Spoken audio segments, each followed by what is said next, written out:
আল্লাহর দেওয়া তৌফিক ছাড়া বান্দা নামাজ পড়তে পারে না। বাত আল্লাহ সবাইকে খাওয়ায়, সেজদা আল্লাহ সবাইকে দিয়ে দেওয়ায় না।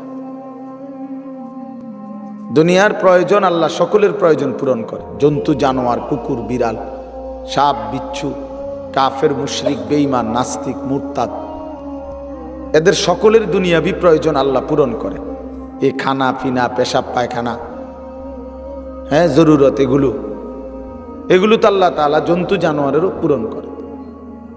কিন্তু সেজদা, আল্লাহর গোলামি, আল্লাহর ইবাদত সবাইকে দিয়ে আল্লাহ করায় না। আল্লাহ যাকে পছন্দ করে, ইচ্ছে করে, তাকেই আল্লাহ তাআলা তার দ্বীনের জন্য কাজে লাগায়, আল্লাহর ইবাদতের তৌফিক দান করে। এই জন্য এটা সবসময় মনে রাখতে হবে। নবী সাল্লাল্লাহু আলাইহি ওয়াসাল্লাম দোয়া করতেন যে আল্লাহ আমার ইবাদত, আপনার ইবাদত সুন্দরভাবে করার জন্য আপনি আমারে সাহায্য করেন।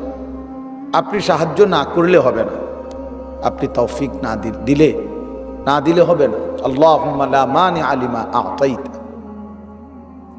আপনি দিলে বাধা দিবে কে? আপনি না দিলে দিবে কে?